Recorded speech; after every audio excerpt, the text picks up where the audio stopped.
یہ نکاح سب سے لمبی عبادتوں میں ایک لمبی عبادت ہے. نکاح سب سے لمبی عبادتوں میں نے پہلے بھی یہ فرمایا تھا کہ نکاح سے بڑھ کر کوئی عبادت نہیں ہے، نکاح سے لمبی کوئی عبادت نہیں ہے. سب عبادتوں کے متعینہ وقت ہے، متعینہ مدت ہے، لیکن نکاح کتنی لمبی عبادت ہے. ایک بندہ 20 سال 15 سال 25 سال کی عمر میں نکاح کرتا ہے اور 60 70 سال کی زندگی کے اندر ایک ساتھ رہتا ہے، اور اس پوری زندگی 35 سال 50 سال 40 سال کی عمر تک وہ اس عبادت میں مشغول رہتا ہے. وہ عبادت نہیں کی جاتی ہے. اس سے بڑھ کر اور کیا انسان کو فضیلت چاہیے کہ کام کر رہا ہے، عبادت میں مشغول ہے، اپنے ضروریات میں مشغول ہے، اور پھر بھی اس کو اللہ تبارک و تعالی عبادت کا ثواب عطا فرما رہا ہے. کتنی اہم ترین عبادت ہے اسی کے متعلق. لیکن آج وقت ہو چکا ہے، آپ حضرات کے سامنے بارہا نکاح کے تعلق سے بات چل رہی ہے، لیکن آج نکاح کو اتنا بیکار کر دیا،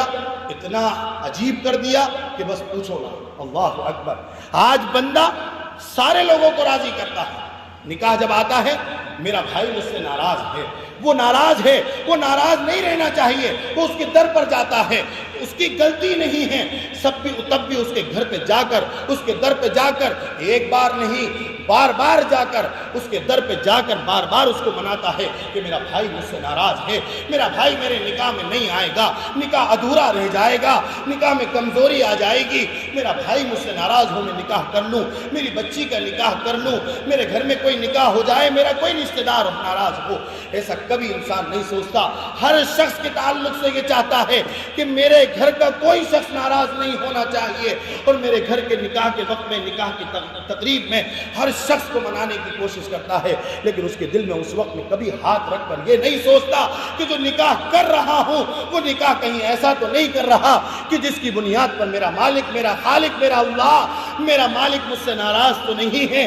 میرے حبیب جناب رسول اللہ صلی اللہ علیہ وسلم کہ جس کے دم کی محبت، جس کی محبت کا بہت دم بھرتا ہوں، جن کے پیچھے نعرے لگاتا ہوں اور کہتا ہوں کہ میرے نام کے آگے محمد لگتا ہے، میں محمد صلی اللہ علیہ وسلم کا امتی ہوں. کہیں ایسا تو نہیں ہے کہ وہ بھی ناراض ہوں. تمام دنیا کے لوگوں کو راضی کرنے کے چکر میں لگا کے نکاح کے وقت میں، لیکن نکاح کے عین وقت میں ان کو تو راضی کر لیا، اور نکاحوں کو ایسا کر لیا، ایسا کر دیا، ایسا کر دیا کہ جس کی بنیاد پر آج اللہ اور اس کے رسول ناراض ہیں اور ہمیں ذرہ برابر بھی احساس نہیں ہے. اللہ اکبر. کل قیامت میں جب اللہ کے حبیب صلی اللہ علیہ وسلم کے سامنے کھڑا کیا جائے گا اور ہم اللہ کے حبیب صلی اللہ علیہ وسلم کے سامنے کھڑے ہوں گے، اور اس وقت میں امتی بن کر ہم کھڑے ہو جائیں گے، آ رہی ہوگی لسٹ، اور اس وقت میں یہ کہا جائے گا کہ یہ نکاح کرنے والے تو لوگ ہیں، لیکن اللہ کے حبیب صلی اللہ علیہ وسلم اگر اس وقت میں یہ فرمایا جائے گا اللہ کے حبیب سے کہ یہ آپ کے امتی تو تھے،